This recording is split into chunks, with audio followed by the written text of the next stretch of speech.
Next article है हमारा बच्चों electric potential due to point charge. किसी भी पॉइंट चार्ज के कारण इलेक्ट्रिक पोटेंशियल को कैलकुलेट करना।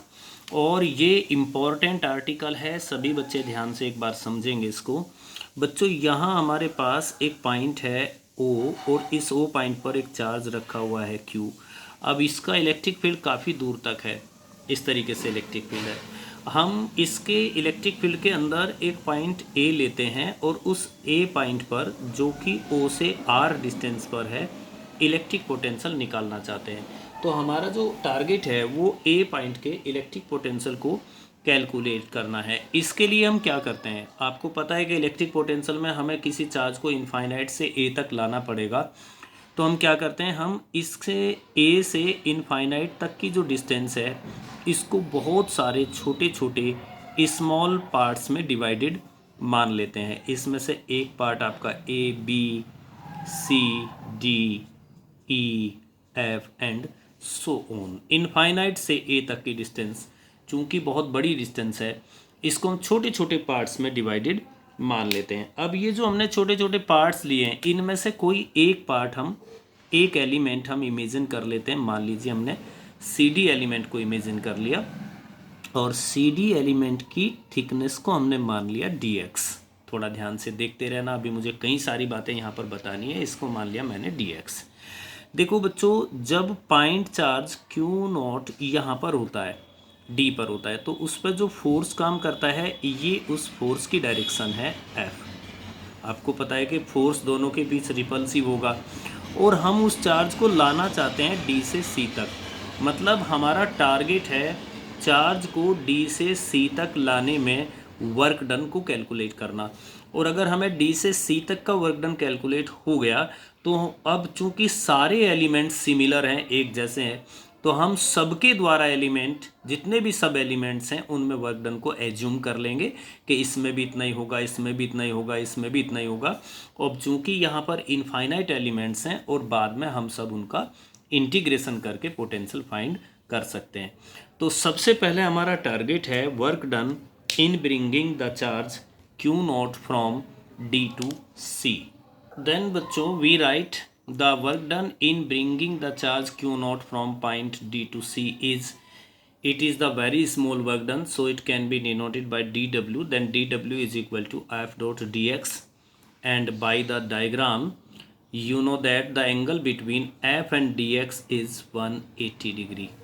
f और dx के बीच का एंगल 180 डिग्री है। so we can write as dw is equal to f dx cos 180 degree and cos 180 degree is -1, so dw is equal to minus f dx, where f is the force between charge q and q naught। q और q naught के बीच का force भी calculate हो सकता है अगर इनके बीच की डिस्टेंस को हम x मान लें। तो then dw is equal to the force f is equal to 1/4 pi epsilon not और ये Q nought divided by X square into D X, where it is the value of F and F is the force between the charge Q and Q nought और D X is the small length element. Then we can say that the work done in bringing a test charge या Q nought charge from D to C is D W. अब जैसा मैंने समझाया कि ये जितने भी एलिमेंट्स होते हैं ये सब सिमिलर एलिमेंट्स हैं, तो हम सभी एलिमेंट्स में वर्क डन इसी तरीके से कैलकुलेट कर सकते हैं जिसमें ये डिस्टेंस x वेरी होगी, इसकी अलग होगी, इसकी अलग होगी, इसकी अलग होगी, इसकी अलग होगी। तो अगर बच्चों हमें टोटल वर्क डन कैलकुलेट करना है, total work done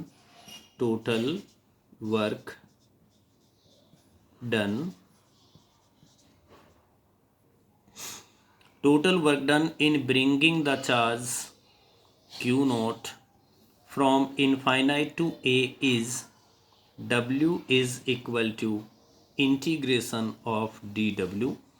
Now replace the value of dw and dw is equal to minus 1/4 pi epsilon naught q naught upon x square into dx. Now constant can be taken outside from the integration So dw is equal to, here the constant are q naught divided by 4 pi epsilon naught with negative sign, or integration 1 upon x square dx. You know that in students the integration of 1 by x square is -1/x। अब ये जो integration है इसकी limits आपको क्या रखनी होगी, आप चार्ज को जहाँ से जहाँ तक लाते हैं वो इसकी लिमिट्स होंगी। आप चार्ज को इनफाइनाइट से लाते हैं और रखते कहाँ पर है, ए पॉइंट पर। ए पॉइंट पर x मतलब डिस्टेंस की वैल्यू कितनी है, r, तो इसकी लिमिट हो गई इनफाइनाइट टू r। अब बच्चों लिमिट्स को आप रिप्लेस करें, w is equal to -q naught divided by 1/4 pi epsilon not, और हीयर 1/x को आप r लिखें और माइनस माइनस प्लस 1/इनफाइनाइट, और यहाँ पर 1/इनफाइनाइट 0 होता है तो ये मल्टीप्लाई हो जाएगा। w is equal to minus multiplied with minus is plus q naught divided by 1/4 pi epsilon naught r। और इसको हम ऐसा लिख सकते हैं बच्चों, w/q naught is equal to 1/4 pi epsilon naught into q/r। और वी नो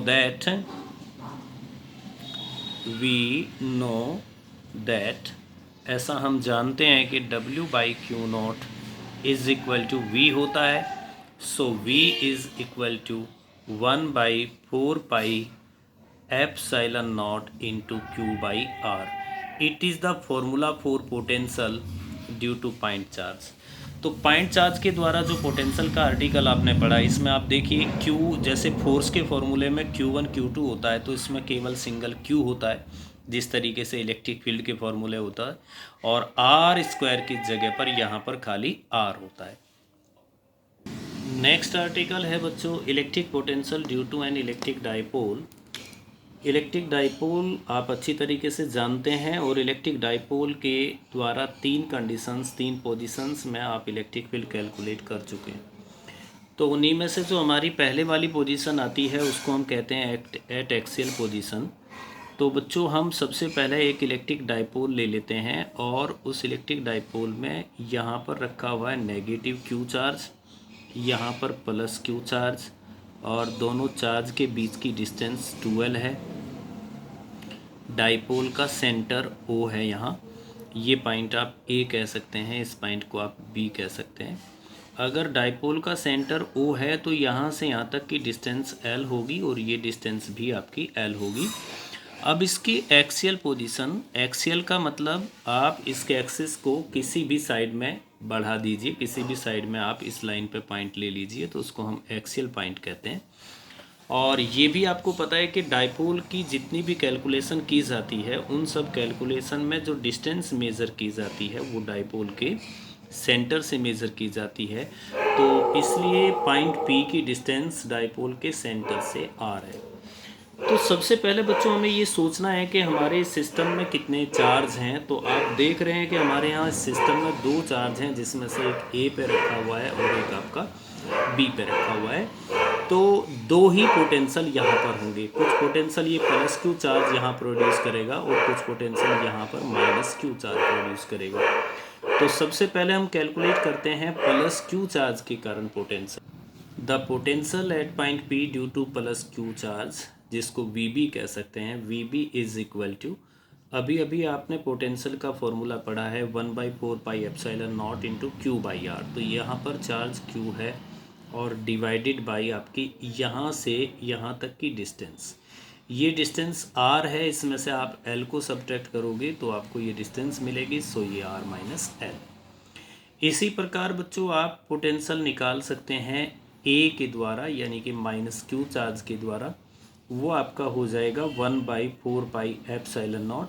और नेगेटिव क्यों, क्योंकि पोटेंशियल स्केलर क्वांटिटी है तो इसमें हमें पॉजिटिव चार्ज को पॉजिटिव लेना है और नेगेटिव चार्ज को नेगेटिव लेना है।